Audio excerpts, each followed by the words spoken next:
Graças e paz, meus irmãos, da parte de Deus, nosso Pai, e do Senhor Jesus Cristo.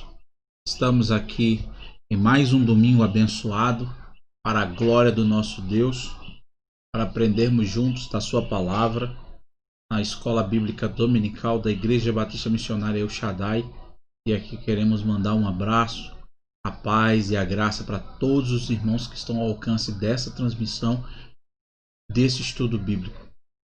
Tanto aqueles que são da Igreja Batista Missionária El Shaddai, como já citei, como da Igreja Batista Missionária em Areinha, como da Congregação Batista Missionária El Shaddai no Timbi, que é um bairro de Camaragibe aqui, da cidade de Camaragibe, como todos aqueles que estão espalhados nesse Brasil e mundo afora, assistindo esse conteúdo pela plataforma do YouTube, como também no Facebook da nossa igreja, transmitido através da página facebook.com/IBME-oficial. Para você que está chegando agora, não deixe de curtir, não deixe de se inscrever em nosso canal, não deixe de ativar o sino das notificações, não deixe de dar um like curtindo a transmissão, não deixe de curtir a nossa página no Facebook IBME-oficial, como também nos seguir no Instagram IBME Oficial. Esses são os canais da nossa igreja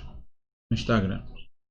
Vamos, como de praxe, dar uns 3 minutos para que os irmãos possam chegar, compartilhar este link com os seus amigos, com os seus familiares e com os seus irmãos nos grupos de família, de debate bíblico, para que a gente possa também aprender junto, trazer mais pessoas para participar deste estudo conosco.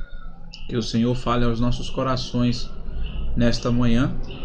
Estamos chegando à aula de número 3 das cartas aos Tessalonicenses, e hoje falaremos sobre liderança na igreja, a partir do capítulo 2 da primeira carta de Paulo aos Tessalonicenses. Vamos dar um tempo para orar ao Senhor e começar cantando o hino do cantor cristão, viu? Glória a Deus. Aleluia. Glória a Deus. Bendito é o nome de Jesus, que vive para sempre. Não deixe de ler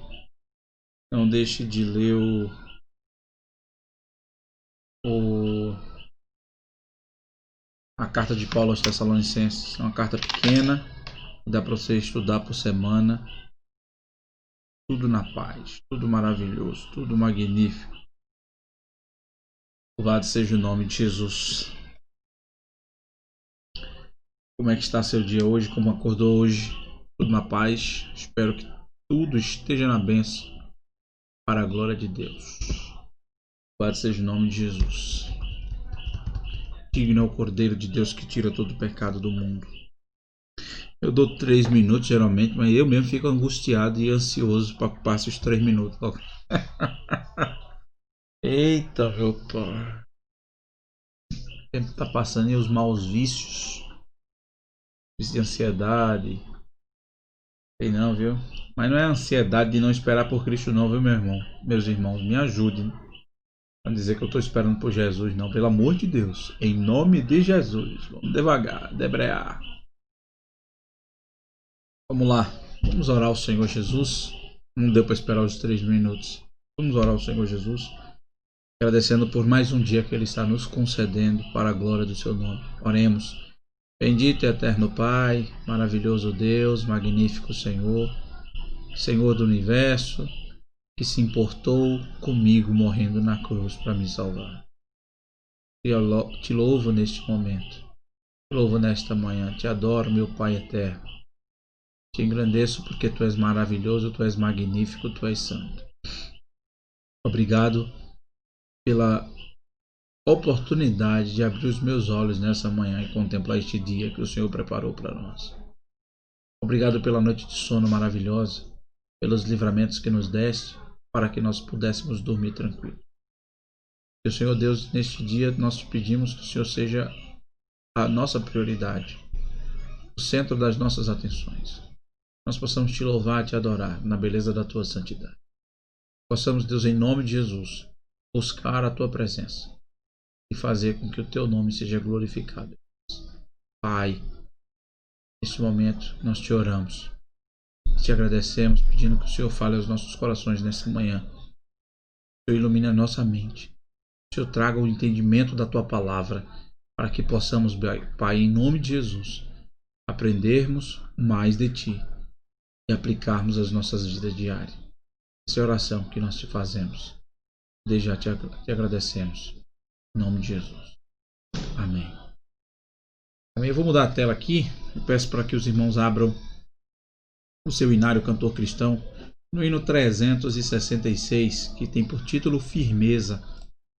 Indicação da minha esposa, me indique um hino do Cantor Cristão para eu louvar na EBD de hoje. Ela diz 366. E eu tomei posse dessa vitória, igreja. Aleluia. Vamos cantar 366 para a glória de Deus. Sintonia, Pai. Louvado seja Deus. Deixa eu me organizar aqui, né? Para que eu também não fique só fazendo voz de garganta, porque vai ficar ardendo. Vamos lá. Em nada ponho a minha fé, senão na graça de Jesus, no sacrifício em me dou, no sangue do bom Redentor. A minha fé e o meu amor estão firmados no Senhor, estão firmados no Senhor. Se lhe não posso a face ver, na sua graça vou viver, em cada trance sem falhar, sempre hei de nele confiar. A minha fé e o meu amor estão firmados no Senhor, estão firmados no Senhor. Seu juramento é muito leal, abriga-me no temporal.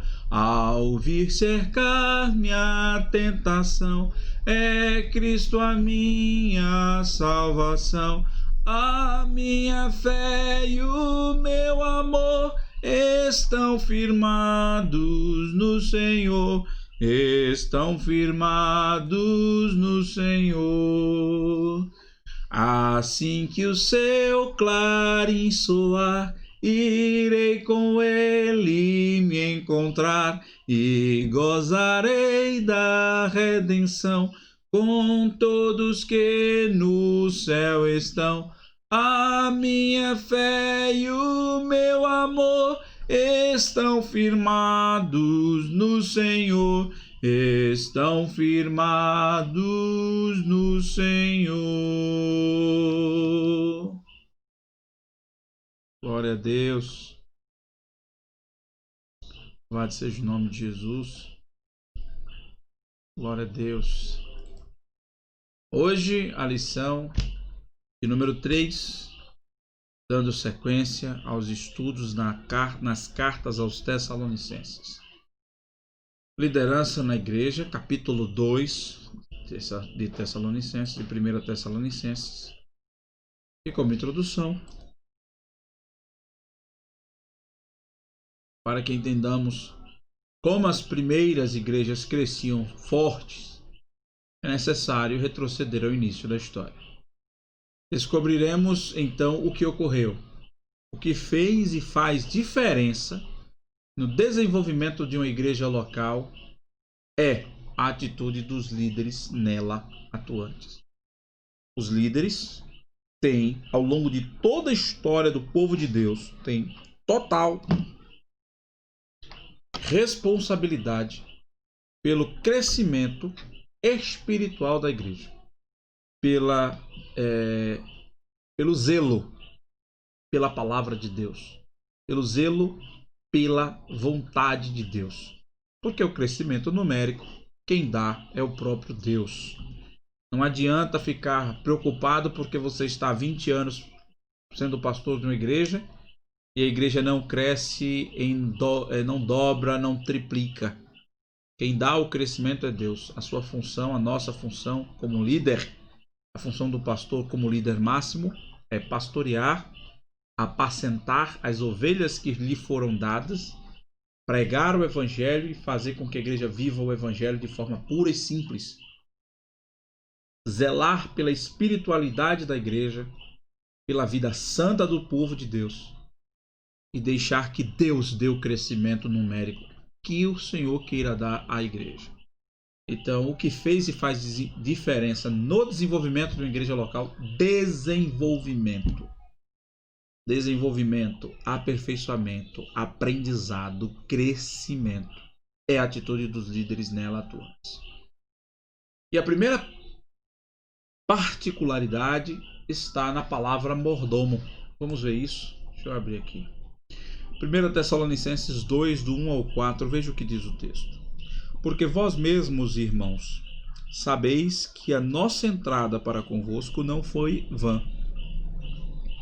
Mas mesmo depois de termos antes sofrido e sido agravados, como sabeis em Filipos, tornamo-nos ousados em nosso Deus para vos falar o Evangelho de Deus com grande combate. Porque a nossa exortação não foi com engano, nem com imundícia, nem com malícia. Mas como fomos aprovados de Deus para que o Evangelho nos fosse confiado, assim falamos, não como para agradar aos homens, mas a Deus que prova o nosso coração. Primeira coisa, primeiro papel que um líder tem dentro da igreja é ser mordomo. O que faz o mordomo? O mordomo administra, zela e cuida dos bens do seu patrão. Cuida como se fosse patrão, como se fosse o dono, como se fosse dele. Então, um líder cristão, todos os cristãos devem ser vistos como mordomos. Mais do que qualquer cristão, os líderes que por Deus foram postos sobre eles. Mordomia é o exercício da correta administração dos bens de outrem como se fossem seus. Então, quem zela pelos investimentos do seu patrão está preocupado com o enriquecimento do seu patrão. Está preocupado em que seu patrão não perca dinheiro. Está preocupado para que seu patrão seja cada vez mais rico. Quem está cuidando da casa do seu patrão como mordomo está cuidando para que ela permaneça do jeito que ele gosta. Mordomo também é chamado nas empresas de administrador ou CEO, como são os termos novos do mundo corporativo. O que é um CEO? Que já as pessoas chamam de CEO. É um presidente contratado para administrar e para fazer todo o trabalho da empresa, né? Por exemplo, tem o presidente da empresa, o presidente do conselho, o presidente de toda a questão da igreja, mas ele precisa embaixar a marca da empresa, vender a marca da empresa, fazer o trabalho de entrevistas. Muitas vezes, quando ele está no topo mesmo, ele tem que estar dando entrevista, dando palestra, falando dessa empresa nos mercados, e não tem tempo para administrar a empresa. O que é que ele faz? Contrata um administrador que recebe o nome de CEO, presidente, para poder fazer tudo o que ele deveria fazer, mas não pode. E o cara chega com autonomia e o profissional chega com autonomia para mandar e desmandar a empresa e só se reportar ao presidente, ao presidente máximo, ao fundador, basicamente, porque o próprio CEO recebe o nome de presidente. Então, eles são também mordomos, porque eles precisam zelar para que a empresa continue dando lucro, continue tendo a identidade e a marca daquele fundador. Com o reino de Deus, usei exemplos bem terrenos para trazer o entendimento do que a palavra mordomo, que na palavra de Deus quer dizer diaconia. O diácono é o serviço, o diácono é o serviçal, é o servo maior do que os outros servos, e a palavra mordomia também está associada com a diaconia justamente por isso. Então Paulo ele deixa bem claro como no seu próprio exemplo de Paulo como líder, ele era honesto, aberto, e sincero como mordomo do Senhor. Honestidade, abertura e sinceridade, como diz a palavra de Deus. Porque a nossa exortação não foi com engano, nem com imundícia, nem com malícia. Ele foi honesto, a exortação, o ensinamento, o alerta, aberto e sincero. Segundo ponto, ele, Paulo, desejava ardentemente agradar aquele que o alistou para a guerra, ou arregimentou, como escrevi aqui, e não a homens. O mordomo de Cristo, o líder cristão, o líder, a pessoa que exerce função de liderança na igreja, primeiro, ele não tem status de estar acima dos demais. Muito pelo contrário. O mordomo está abaixo e trabalha mais. Então ele era honesto, ele era aberto e sincero. Ele trabalha mais do que os demais, ou seja, se o conceito de quem é líder é de servo dos seus liderados e não o contrário. As pessoas invertem na sociedade, mas já de uns tempos para cá, graças a Deus, tem voltado muito para o conceito original da palavra liderança. Mas muitas pessoas, os chefes particularmente, eles pensam que ser líder é estar com status de posicionamento maior do que os seus liderados e ficar mandando neles. Mas não é verdade. É o mordomo, ele trabalha mais. Ele é servo dos seus liderados. Então, e como ser servo do liderado, o principal objetivo do líder é agradar não os seus liderados. Porque isso se chama apadrinhamento, panelinha, seja lá qualquer que seja as coisas. Mas ele desejava, Paulo, abertamente e ardentemente agradar aquele que o chamou. Um líder cristão, ele vive para agradar a Deus. Então, pregar a verdade, ensinar a verdade, entender a verdade e interpretar a verdade das Escrituras e não o que nós queremos interpretar é um compromisso daquele que serve a Deus e de que é líder, que foi posto como líder do povo de Deus. Não se concebe, né, um pastor, uma dirigente, um presidente de departamento, um educador ou uma educadora religiosa estarem preocupados com o que os homens vão achar de sua liderança, quando na verdade eles estão ali para servir a Cristo e agradar aquele que o chamou. Então, quando o pensamento é agradar aquele que me chamou, é para ele que eu sirvo, é para ele que eu trabalho, é para ele que eu faço as coisas. Então, primeiro, eu não vou querer aparecer para os demais, para as pessoas. E segundo, eu não vou passar a mão por cima da cabeça de seu ninguém. Por quê? Porque as escrituras são a base. As escrituras são a base para que eu defenda e zele pela vontade de Deus. Terceiro ponto, não, já é no segundo. Então, na primeira postura como líder, Paulo foi mordomo. Serviu, arregimentou, liderou o povo, os cristãos tessalonicenses, para agradar a Deus. Então, qual é a postura correta de um líder? Primeiro, que ele tem que saber que ele é mordomo, agradar aquele que o chamou, ser honesto, aberto e sincero com os seus liderados. Segundo, agir como uma mãe. Veja por que nós vamos utilizar esse termo. Versículos 5 a 8 do capítulo 2 de 1 Tessalonicenses diz o seguinte: porque nunca usamos de palavras lisonjeiras, como sabeis, nem houve um pretexto de avareza. Deus é testemunho. E não buscamos glórias dos homens, nem de vós, nem ainda de outros, quando podíamos ser-vos pesado como os apóstolos de Cristo. Mas somos brandos entre vós, como a ama que cuida de seus filhos.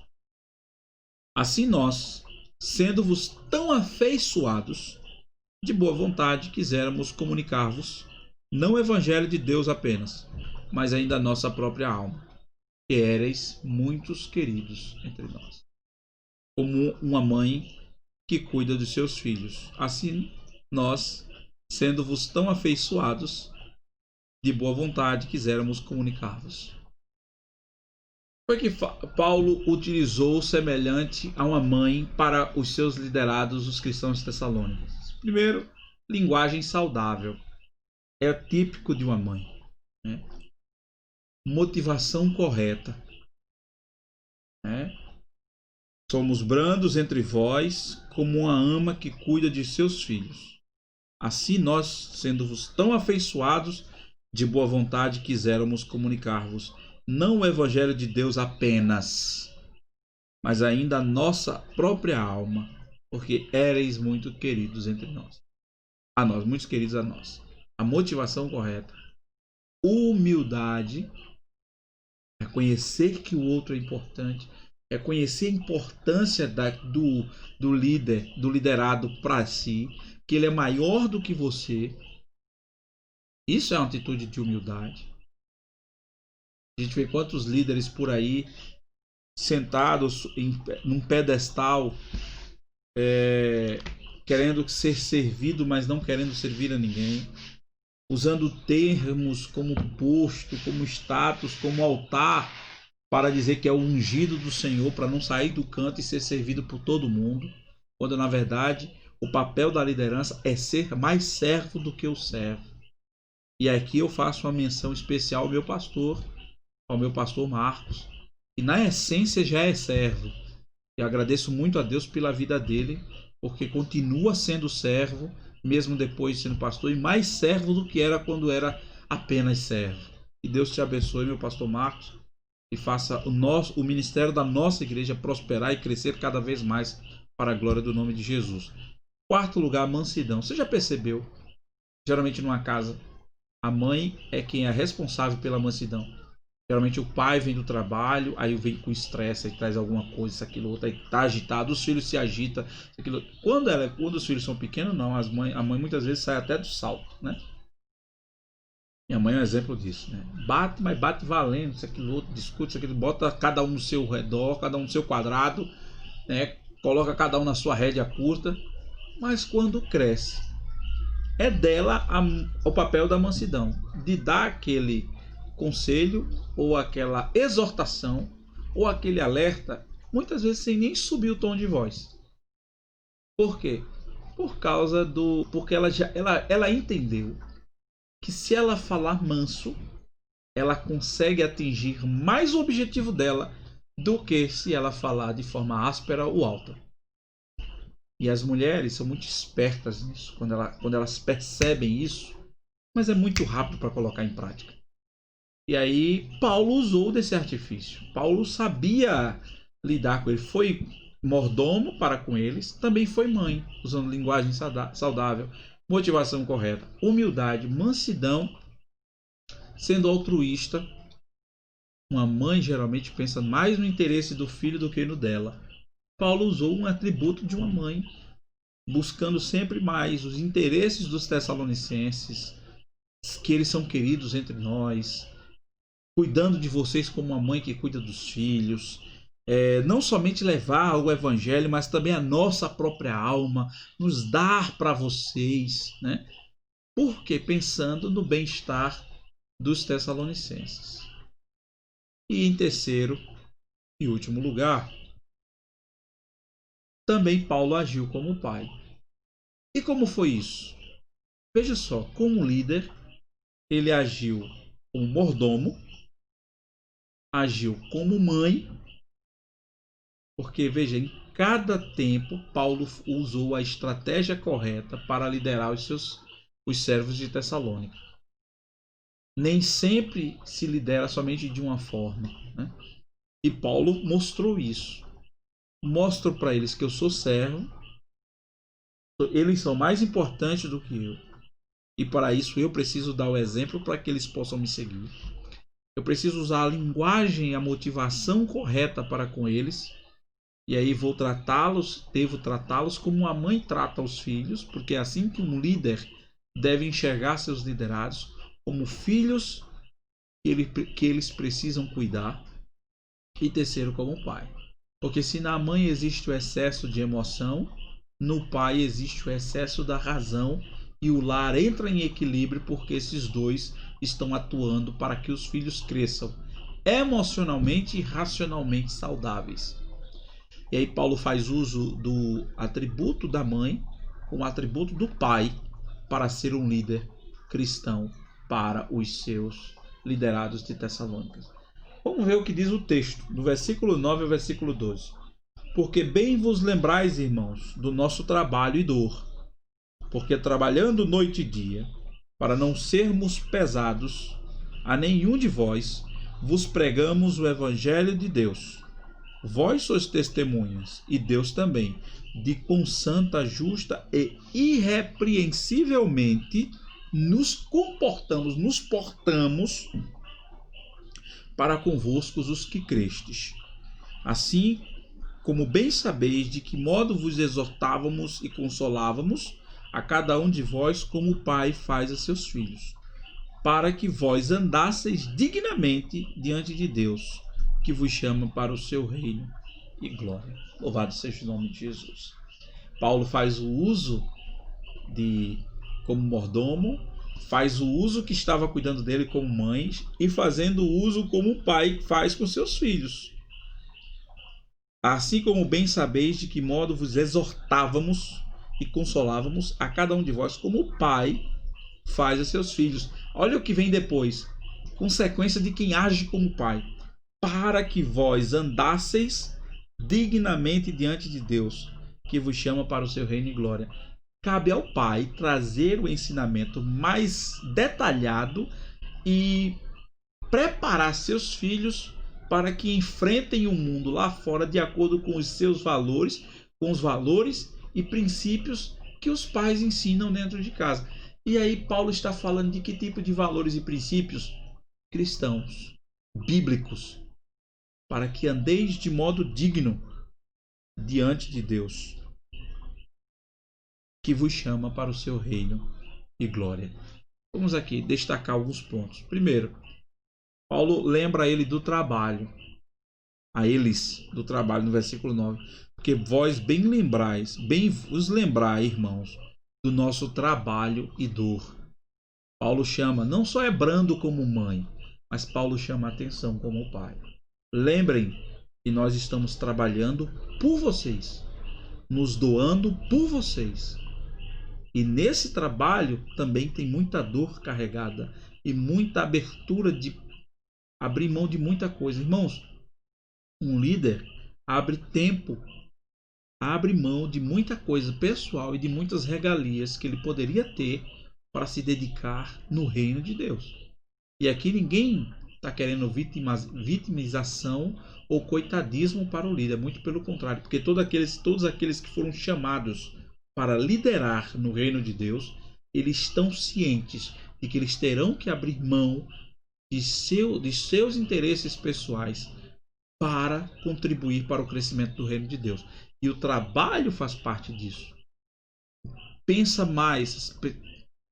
Eu imagino como fica a cabeça de um pastor sério, ético e que tem preocupação com o desenvolvimento da sua igreja quando surgiu a pandemia. Como é que eu vou levar conteúdo para dentro da casa de Deus? Como é que eu vou levar conteúdo para os meus irmãos? Como é que não deve ter sido as noites? Como é que não devem ter sido as noites desse pastor? Como é que não deve ter sido a preocupação em saber como é que eu vou fazer com que os irmãos sejam alimentados, sejam apacentados e sejam abastecidos espiritualmente se nós estamos num período de isolamento social, né? E aí todas as igrejas tiveram que se reinventar, né? E aí você também separa os bons dos maus, aqueles que realmente se preocupam dos que não se preocupam. E isso faz com que os irmãos estão dentro de casa. Eles podem assistir qualquer culto de qualquer igreja. Essa preocupação vem da liderança, daqueles que estão preocupados em dar o melhor, em dar conteúdo para que as ovelhas sejam bem alimentadas e não se percam mesmo nesse período de pandemia. Então Paulo lembra a eles do trabalho e da dor, porque um líder trabalha mais do que os seus liderados, porque é assim que tem que ser. Segundo, o estilo de vida equilibrado, né? Paulo lembra disso. Porque trabalhando noite e dia, não, para não sermos pesados a nenhum de vós, vos pregamos o Evangelho de Deus. Discipulado para formar cada um, para que andeis de modos dignamente diante do Senhor, diante de Deus, que vos chama para o seu reino e glória. Ou seja, o interesse do pai é que seu filho lhe siga. Que não na profissão, por exemplo, mas que sim nos valores que todo pai quer que seus filhos lhe deem orgulho como filho. E como é que eles dão orgulho? Sendo discípulos do papai e da mamãe. Carregando os valores e princípios ensinados para a sociedade lá fora, e as pessoas lá fora vão ligar para o teu pai: rapaz, conheci teu filho hoje, veja que coisa linda. Conheci teu filho hoje, rapaz, ele é você escritinho. Rapaz, ele faz a mesma coisa, ele anda com a mesma honestidade, ele faz a mesma coisa. Me lembrei muito de você. Veja que coisa linda. Seu filho é muito trabalhador, sua filha é muito estudiosa, seu filho não dá trabalho, seu filho...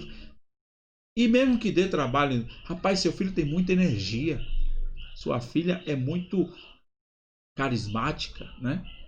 E assim sucessivamente. Mas o contrário também é pesaroso e verdadeiro. Imagina, né? Seu filho é um ladrão. Nenhum pai se agrada disso, não.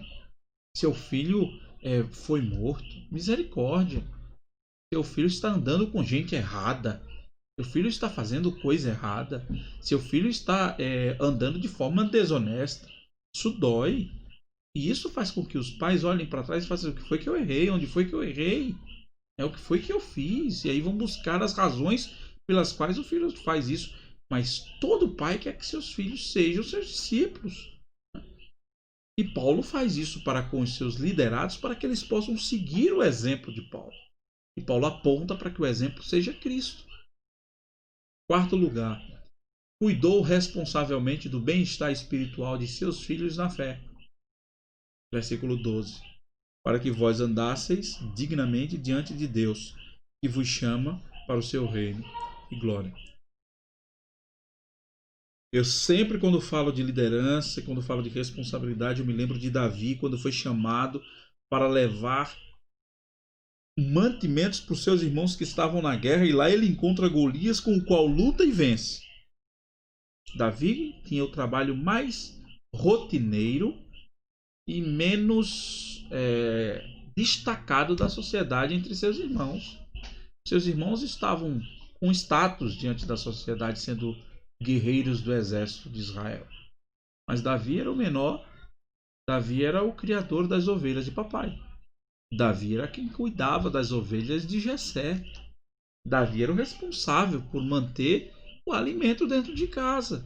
Era das ovelhas que saía o mantimento. Claro, tinha o soldo dos soldados, mas mesmo assim, eles viviam mais na guerra, não tinha como mandar, só quando eles voltavam da guerra. E aí Davi quando é chamado para levar o alimento para eles, Davi não deixa as ovelhas de todo jeito. Ele sai de madrugada e deixa elas com alguém tomando conta. Dá todas as instruções e diz que vai e depois volta. Ele se responsabiliza, cuida com responsabilidade. Cuidar não é cuidar do rebanho como se fosse uma debandada, não. Tem que ter zelo. O pastor, ele tem zelo pelo seu rebanho, ele deve ter zelo pelo rebanho. E quando eu falo de zelo, não é de estar dando atenção somente no gabinete, não. É zelo com o que eles estão estudando, com o que estão aprendendo, com o que estão entendendo biblicamente. O pastor tem que ter preocupação, o líder na igreja. Vamos tirar só o pastor para não ficar só nele a culpa. Ele é o maior, né, dentro da hierarquia de liderança na igreja. Mas ele tem uma equipe de líderes que trabalha junto com ele. Então a responsabilidade desses líderes é cuidar responsavelmente do bem-estar espiritual dos seus filhos na fé. Então, o que é que eles estão alimentando?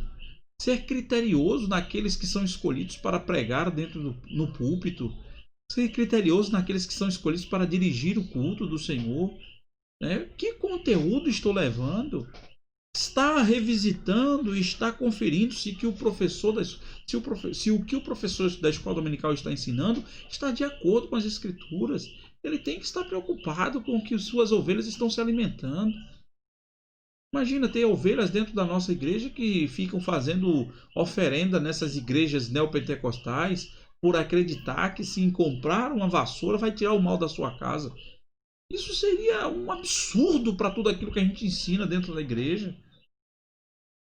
E essa responsabilidade, isso é cuidar responsavelmente da igreja, é se preocupar com o que ela está se alimentando, com o que ela está tendo, como é que está dentro de casa, como é que estão as suas famílias, orar para com eles, pensar no bem-estar deles. E assim Paulo fez com os Tessalonicenses e nos orienta para que façamos da mesma forma. Enfim, a lição também é curta, porque nós vamos cada vez mais, à medida que for avançando, ela vai tendo um grau de dificuldade maior. Mas como conclusão aqui, o fato é que Paulo combinou os dois papéis. Como mãe, demonstrando docilidade, afeição e abnegação, e como pai, encorajando, confortando e exortando. Usou o misto dos líderes do lar para ser líder com a igreja. Como mordomos, a quem nos foi confiado o Evangelho, nossa responsabilidade é fazer tudo para agradar a Deus. Não se engane.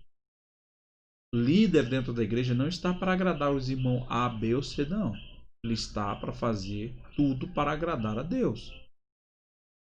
Então, quando você se prontifica para trabalhar no reino de Deus, nós temos que colocar na nossa cabeça que nós somos mordomo. Se vamos fazer o melhor, dar o melhor, entregar o melhor, porque nós estamos fazendo para agradar a Deus e não para os homens. Estudar exaustivamente as escrituras se quer ser professor de escola dominical, preparar conteúdo. Qual é o grande problema de salinhas dentro da igreja? Eu acredito ser a preocupação de boa parte das irmãs que são educadoras religiosas, que eu já tive a oportunidade de conversar com a diaconisa Conceição sobre isso.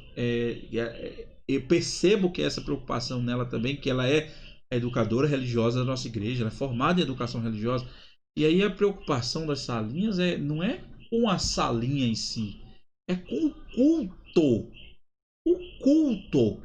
infantil, para promover o culto da igreja para a criança. Para quê? No passado não teve salinha, no passado não teve. Todo mundo fazia culto dentro da igreja. As crianças tinham que ser domadas logo cedo para estar na igreja.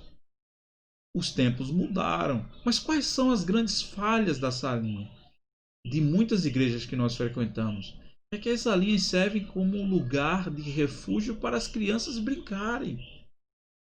E eu, como professor de uma salinha, as irmãs que vão ser professores de salinha, as irmãs que já são professores de salinha, precisam entender que aqueles pequenos ali precisam fazer uma transição da salinha para o culto no salão, no culto público, no culto da na igreja. Então, tenho que dar o melhor. Eu tenho que fazer para Deus. Eu tenho que fazer pensando, esse menino não vai crescer aqui comigo dentro dessa salinha. Eu tenho que prepará-lo para entrar no templo. E como é que eu preparo? Fazendo culto. Tem a linguagem específica? Tem.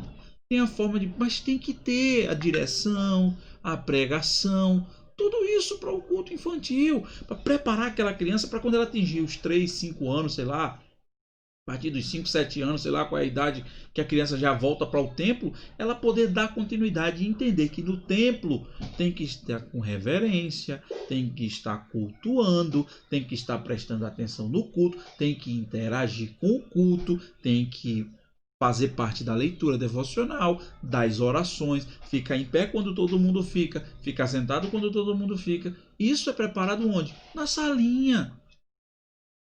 Só que não é isso que nós temos visto. Há falta de estrutura? Há. Muitas vezes tem muitas professoras guerreiras dentro da nossa igreja que faz com menos, faz com que praticamente sem recursos, né? Mas que precisam entender que todo líder forma discipulados e liderados e novos líderes para o futuro. Não posso fazer um culto infantil. Estou usando o culto infantil como exemplo, mas um líder de adolescentes, por exemplo, ele tem que ter na cabeça dele, tem que ter na forma de vida dele que ele está preparando adolescentes para serem jovens saudáveis. O líder de jovens precisa entender que ele tem que preparar jovens cristãos para serem adultos maduros.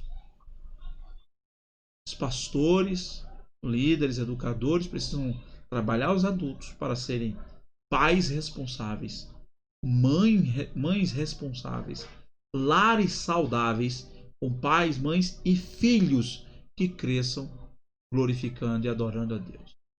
Portanto, meus amados, essa é a responsabilidade que nós temos como líderes cristãos, fazer tudo para a glória de Deus. Espero que o Senhor Deus tenha falado ao teu coração, como falou ao meu, e vamos orar nesse momento agradecendo pelo estudo, bem como nos preparando para logo mais o culto da nossa igreja, que também será transmitido para aquelas pessoas do grupo de risco que ainda não podem frequentar os cultos abertamente. Oremos. Bendito e eterno Deus, nós te louvamos pelo estudo desta manhã, te agradecemos por esse conteúdo passado e te apresento todos os líderes da nossa igreja, bem como de todas as igrejas que pregam seriamente o Evangelho espalhado nessa terra. Que o Senhor possa capacitá-los e fazê-los estar cientes dos seus papéis como mordomo, de seu papel como mordomo, fazendo tudo para agradar ao Senhor. Que o Senhor possa capacitar e preparar novos líderes e mais líderes para o crescimento do teu reino. Que o Senhor abençoe as professoras das crianças. Que o Senhor abençoe todas as pessoas que trabalham com culto infantil e todas as pessoas que trabalham com jovens, com adolescentes. Ó Deus, com a educação cristã dentro da igreja. Que o Senhor possa fazer com que cada vez mais esses líderes possam se conscientizar e tomar a responsabilidade do seu trabalho para fazer o teu reino de Deus, o teu reino crescer, Senhor. Que o Senhor possa utilizá-los como ferramenta tua para falar o coração da tua igreja. Essa é a oração que nós te fazemos, te pedindo um restante de domingo maravilhoso na tua presença. Para a glória do teu nome, Deus, nós te oramos. Também te pedimos que nos prepare para o culto de logo mais à noite, para que nós possamos cultuar na tua presença, celebrando ao Senhor, para a glória do teu Filho Jesus. Muito obrigado, Deus, por esta oportunidade. Nos concede um domingo maravilhoso na tua presença.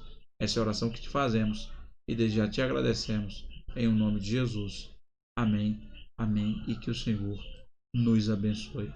Deus abençoe.